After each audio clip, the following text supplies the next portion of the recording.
As Tesla's on the eve of revealing their robotaxi plans in a couple of months, a new interview of the CEO ride-sharing platform Uber has shared some of his doubts about Tesla's ability to effectively execute robotaxi plans for its customers, pointing to the customer service side of the business as well as vehicle owner skepticism about letting strangers into their cars.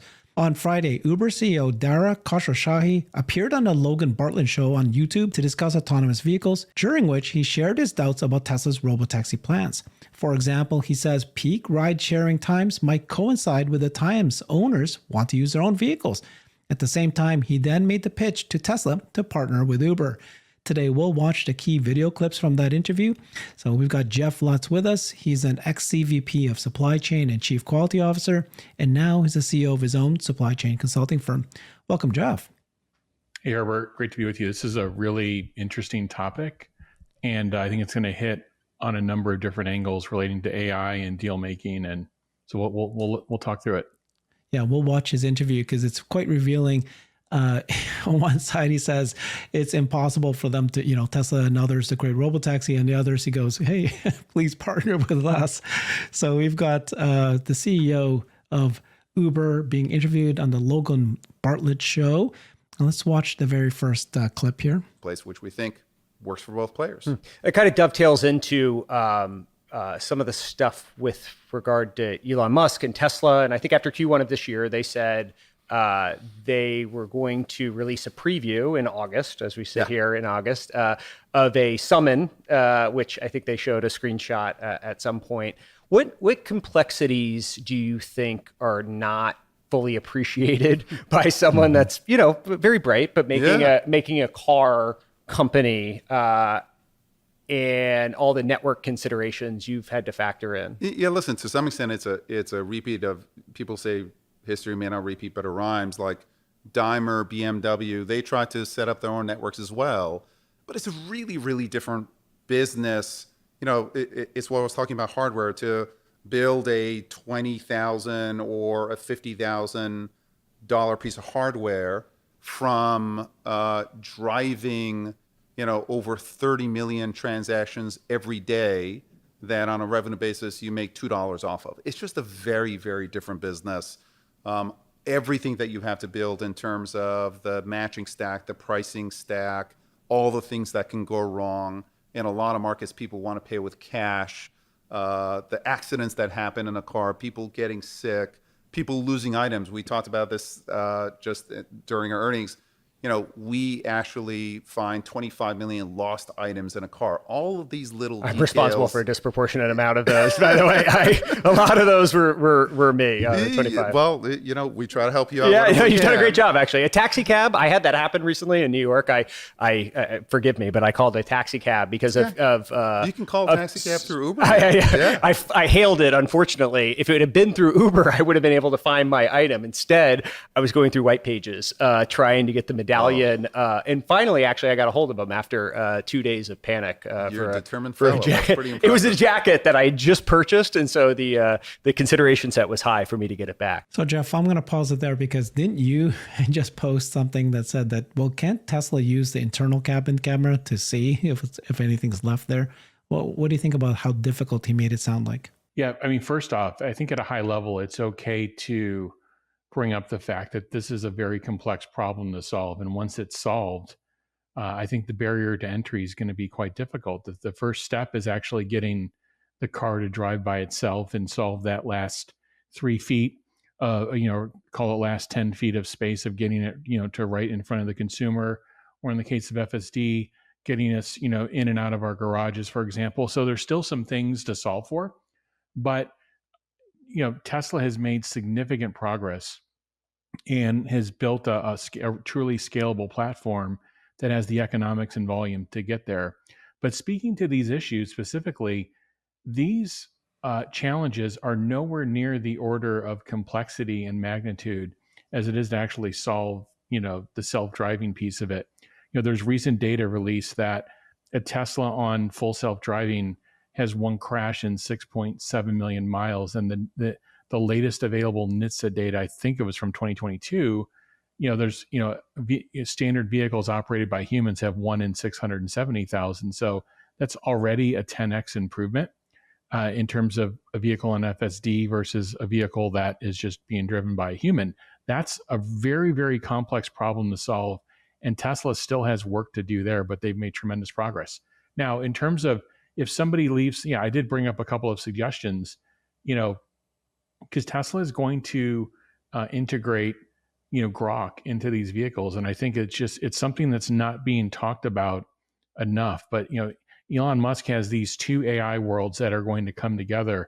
The first AI world is the one he's been working on for the last several years, which is getting the car to drive by itself and getting robots to move autonomously throughout the world. The other AI world is going to have this superhuman intelligence that's going to be in the vehicle. And those two things working together should be able to, there's a cabin camera inside of the vehicle. Who knows? There may be another set of sensors that could be added over time in the robotaxi specific model. But just in the case of the models that we drive around, there's a cabin camera sensor. There would be no issue in terms of what's sitting on all of the seats to be able to do something called an image differential or a subtraction view of the two images, just to look at, okay, before the person got into the car, this is what the seats look like. After the person is exiting the vehicle, if there's something left on the seats, you should be able to at least be alerted to, hey, there's something left on the seats. Now, whether it's a wrapper from a candy bar or whether it's something, their wallet, at least the consumer could be alerted via the app right as they're stepping out that, hey, you've left something on the seats, go have another look. So there's ways to solve this problem. And so I wouldn't bring that up as, in a challenge in the context of first, vehicles are converging to be able to drive themselves. And then in terms of, people getting sick, people get sick in any kind of situation. It didn't mean we shouldn't transition from, one form of combustion to another, or we shouldn't be going on this effort. It's an issue. And I think, we just have to figure out how to solve for it.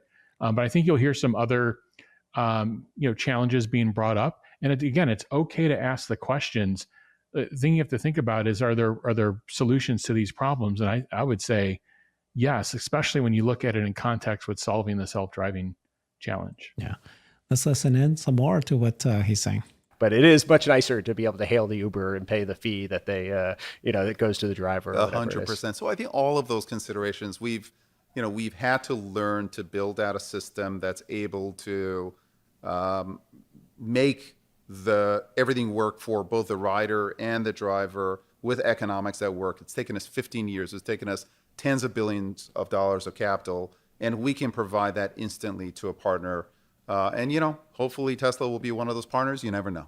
And there's all the different regulatory considerations as well at a service level, right? In addition to figuring out all of the human behavior things, but then there's all the government consideration. Every market is different: pickups, drop-offs, airport pickups, drop-offs.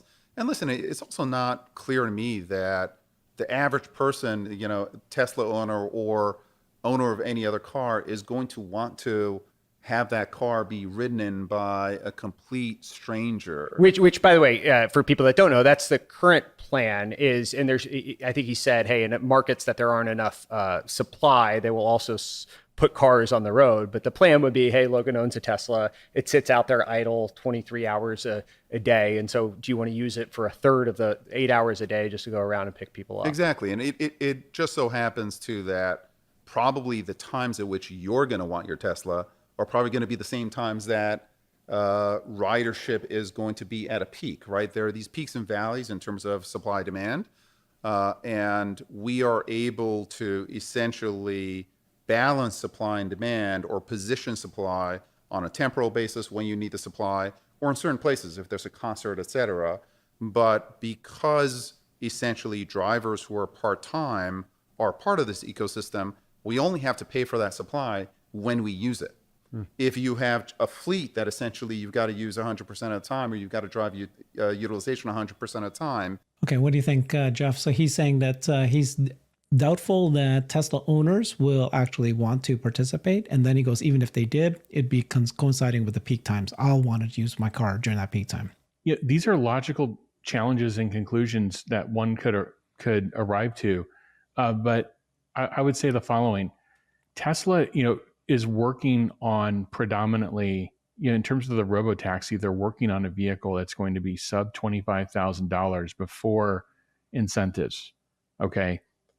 And I know that people that have done robotaxi models or discussed robotaxi, some are under the impression of it really doesn't matter what the price of the hardware price of the vehicle is. It could be 25, it could be $200,000 with all the sensors from Waymo. It doesn't matter because the rideshare revenue and eventually the margin, at some point it'll break even, and it won't be a problem. However, if you've studied these industries and you study these dynamics before, one of the big things to overcome, especially if you have very small businesses or these very small fleets that will start up, is going to be something called acquisition costs or startup costs.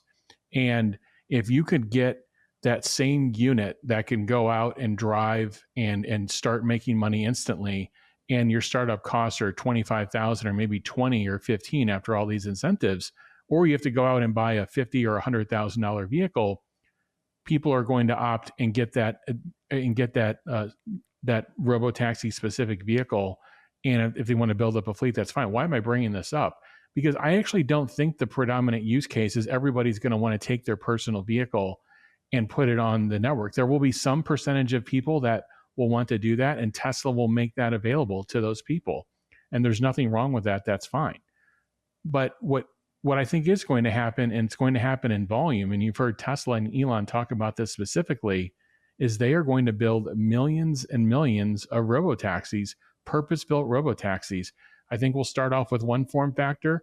I think you'll see a larger form factor, maybe a van at some point, but they are going to build out a fleet of these vehicles, and these are going to be purpose-built vehicles to go out and do rides and perform that task. So it's not going to be necessarily so much be your personal vehicle that you've got to lend out. So I think it's okay to ask these questions, but I think it's also okay to look at the other side of it and what's Tesla actually doing. They're going to build a purpose-built robotaxi to do a bulk or a majority of these rides. Finally, I'd ask the audience or folks to consider, why aren't they allowing the 3 and the Y to be bought off of lease? I mean, so we have to understand what's going to happen and what progression could happen once full self-driving unsupervised becomes a thing. I mean, one of the things I think you'll see happen is that used market for Tesla vehicles will be absorbed very, very quickly. And there may be some people potentially, and again, this is just, do your own research, but you could have people actually front running that market as well. So, and that would then drive up the demand for new vehicles from all different tiers. So I think there's a number of things happening, but you don't have to get stuck. When you're making these large leaps in technical advances, you can't get stuck on these little things. You have to consider them. You have to make a plan for them. You need to understand them in context and know that they're real. But it doesn't mean like you stop on these things. You figure out kind of what you're solving for in terms of the higher order bit. So the reason I think most people think that the Tesla's not letting people buy their leased cars that they lease is because Tesla wants to own them and then release it as a robotaxi when it's ready. So, all right. So it's interesting to listen to Uber CEO because he says, okay, it's very, very difficult. By the way, can we partner? He's being interviewed by Logan Bartlett. And this is what they showed it. CEO Uber, $130 billion. And they title it The Autonomous Battle versus Tesla. But where's the battle? Because Uber themselves have not shared how they're going to become autonomous. They had a plan that they then scuttled and got rid of. And here's him talking about why, and I think it was a good decision to get rid of their, what they call the Advanced Technology Group, where they were looking into autonomy, and then they canceled it. So let's listen in a little bit to that. Then once COVID hit, we had to make some hard decisions as far as what businesses we stayed in and what businesses we got out of. And we got out of ATG, which in hindsight was absolutely the right decision, but it was a really tough decision. Yeah, I'm curious. I mean, I want to talk about it being absolutely the right decision, but in making that decision, it wasn't in a vacuum. Obviously, COVID was happening, and there was a couple other decisions that you guys made strategically to sort of streamline the business. How do you go about making a decision like that, where you spent, I mean, how long was that? It was a 6.5 year initiative, maybe something like that? Yeah, it had, I mean, it was a very, very important initiative that the company undertook, to some extent at the time properly, because there's a hypothesis that there was going to be a winner take all on this marketplace. Didn't turn out to be, and I don't think there will be, but it was a big part of the company's efforts. Yeah. And so how do you go about making that decision? Something that's like so I don't think there's like a general construct to make those kinds of decisions, because hopefully you don't make many of those decisions in your career. Like if you're making those big decisions every single week or every single month, you're going to be in trouble. Like, you're not actually running a business. But I do think for me, as it relates to those kinds of large strategic decisions, one construct that I really think about is that there are certain times when it makes sense for you to bring in your whole team and kind of manage by consensus, make sure you get everyone to agree, et cetera. But I think when it gets to those big strategic decisions, those are decisions that are lonely decisions. Yeah. You have to be willing to make the unaverage decision, so to speak, because usually by consensus, you get to the average decision. If you're going to strategically shift, you have to be willing to make decisions that are outside of, let's say, the average of everyone's thought process.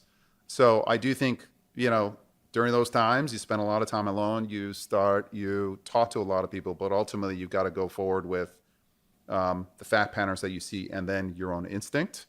For us, what really shaped my decision was twofold, which is, this was a kind of a side project for us. The mainline business was building a network and algorithms, pricing, matching algorithms, et cetera. It was, I think, Toby at Shopify called it, a side quest, so to speak. So running a side quest for a big company is hard enough, but running a side quest in a type of business, which is hardware, which is so different from software for us, makes it doubly hard. Like running a side quest that's very similar to your base business, maybe you can succeed in. But we at a core are a software company. We run hard, we go fast, we make mistakes all the time, test and learn, et cetera. The pace at which a company goes is something that I love. Hardware, the cost of making mistakes are huge. So you almost have to you have two completely different businesses coexisting within one culture, one way of doing things. And it became very, very difficult to be successful at both. Like there are very few companies like an Apple who is both good at hardware and software. But even there, their pace of software development, you can argue, is slower than, let's say, a pace of a Google or a Meta or some of the other players. So ultimately, the side quest nature and the different pacing of those businesses led me to say, hey, it's time to cut loose. We're not going to do ATG. We're going to partner in this area with companies who all they're doing is hardware, so to speak, and all they care about is AV. That's their passion. We want to work with them rather than trying to compete with them. Okay, Jeff, so you've been an executive. You made these tough decisions before. Curious, do you think Uber, this is a existential risk for them? They're ride hailing, and then they're using humans to do the drivers. Autonomous vehicles come. You don't need them anymore. He goes, we'll keep working on the software. We'll partner. What do you think? Was that the right call? Yeah, I wish the interviewer would have probed a little bit further because, first off, I think Dar is a great CEO and the business metrics prove it. But he didn't answer the question. The answer, and from what I remember, they were designing a very compute-heavy platform where the heaviness on the compute was in the actual vehicle. Like there's this massive compute, very high current drain compute inside of the vehicle. And they're basically, I think there could have been a more direct answer to that question, which is we saw no plan to converge on an economically viable solution that could scale. And once you decide that you're not going to converge on an economically viable solution that can scale and compete with others, then you have to take a back seat and you have to cut that part of the business off. And to me, that was the real answer to the question. And I found that interesting. I also found it interesting that, they've come to the conclusion that they're going to partner with others in this space, which I think is a very, mature response and a level-headed thinking response. What I also found interesting was, Elon announced that this 8.8 event would occur, and I think he announced it in April. And what you saw from, BYD and Uber that was announced a week before the 8.8 event that they're partnering on a, in terms of ride sharing or a platform to work together. I think that was, Uber reaching out to BYD in a little bit of kind of like a panic of, hey, there's this, big announcement coming. We want to get in front of it. We want to know that we're working with, someone who is a top EV manufacturer in terms of volume in the world. And I think they really drove convergence on some amount of a partnership. And they wanted to announce that before the 8.8 event. And then, of course, Tesla moved the 8.8 event to 10.10. But I don't think that was a coincidence that was announced. So I think if you look in the public statements on X and on other platforms, I don't think you see Tesla speaking out against Uber in any way, and vice versa, Uber speaking out against Tesla. I think Uber has to protect their interests. I think they went out and made that partnership with BYD. That's going to be one of these things where somebody's working on autonomy somewhere, someone's working on vehicle hardware in another country, and then you've got Uber with the network based out of the Bay Area. And, the probability of that converging on time or being a leader to get to market, or being a performance leader, or being economically a leader when you've got to share margin across all these various companies and entities is very low. So I think Tesla has the right solution. And I believe in the future, why did I bring all this up, is I think Tesla and Uber will partner. Remember, Tesla can just view Uber as a company that has a very large fleet of customers and vehicles, and the question is what would be the conversion of that fleet if they could be on the Tesla network or platform. So I think the Tesla network or platform doesn't have to be a closed off system. It can be opened up to other fleet operators that have a network of providers. This is all about economics. This is all about what is the cost to serve consumers, what is the performance level, what's the service level of providing that, and can you solve that with the Tesla solution with better unit economics? And if the answer is yes, I think a number of fleet operators would want to partner with Tesla. So I think you see the CEO here leaving the door open. And I don't think you've seen any public statements from Tesla or Elon disparaging Uber in my understanding. So do you think that this will happen? I mean, as a toy cost, right? What do you think though? Are you leaning towards it's likely to happen or not likely? I think it's likely. I don't think Tesla necessarily, this is a must have. But I think I don't, again, it's a base of customers, it's data, it's information. Does Tesla have to have it?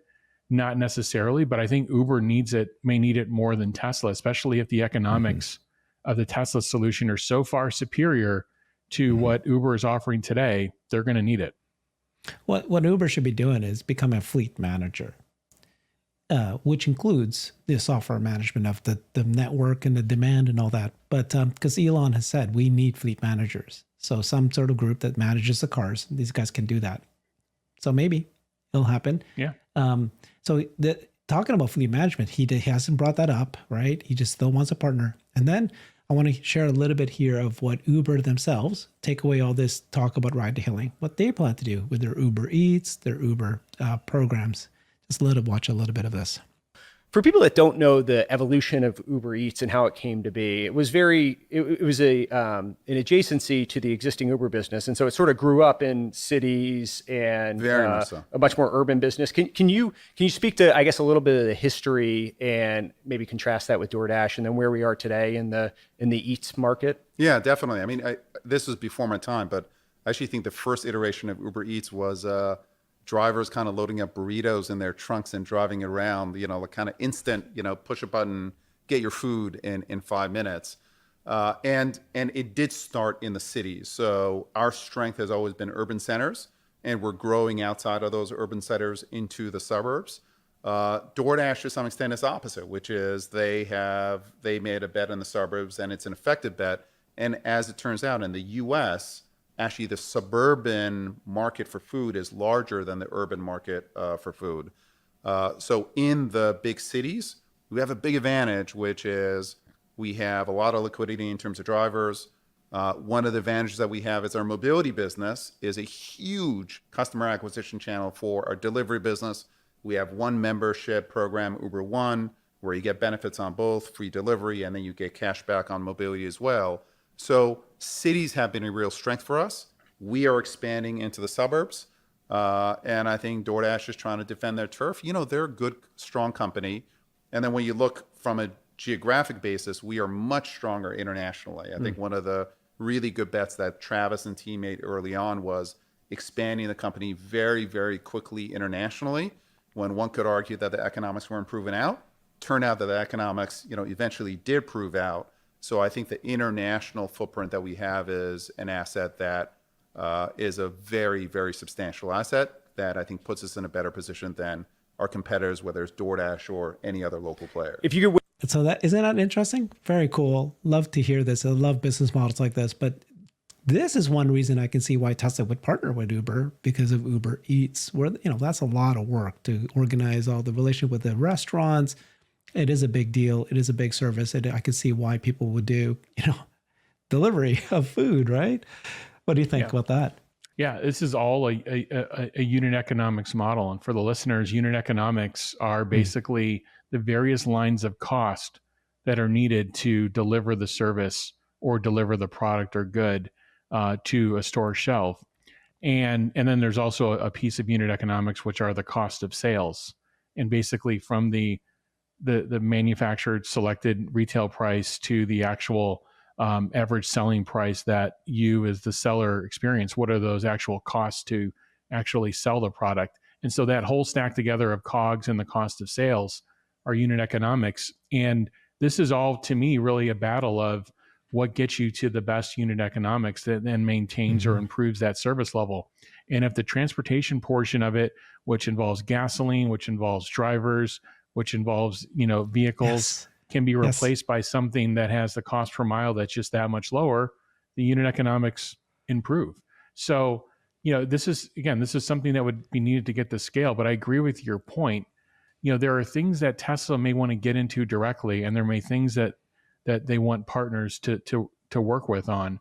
But at the end of the day, Tesla is going to solve the robotics piece on wheels, and then eventually solve the robotics piece on humanoid, on feet. And that's the problem that Tesla's solving for. If others want to find use cases for that and build Tesla into their model, I think Tesla will ultimately license that out or make partnerships to do that. Yeah. You blew my mind a little bit, because we're at that point where the market for delivery is huge. You can see these DoorDash and Uber Eats doing very well, but their prices are so high. The cost of the time it takes, all that is so high. Imagine if the prices plummet because of no driver, no gas. It could just completely change the trajectory of what the need is for food delivery, or any delivery for that matter, right?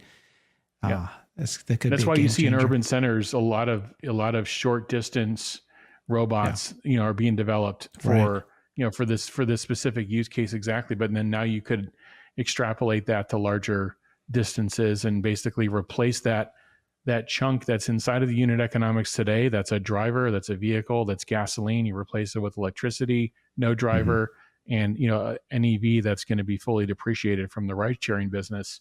It just changes the unit economics of everything. When I first posted this story about Uber CEO and his interview, there was a lot of Tesla fans attacked it because they said it sounded like he was, saying Tesla won't be able to do this. Now that we hear it again, actually, I can almost see what's actually happening. He's saying, it's tough. We've done it. Please partner with us. That's what he's saying right now. Yeah. We don't have any technology. We're looking for partnerships. So we'll see what happens. Okay. Yep. Thank you, Jeff. Follow him on X at the Jeff Lutz. Thanks, everybody. Thanks, everyone. I've created a website that is the most comprehensive resource for the Tesla investor. Please check it out. Simply go to my website at herbertong.com.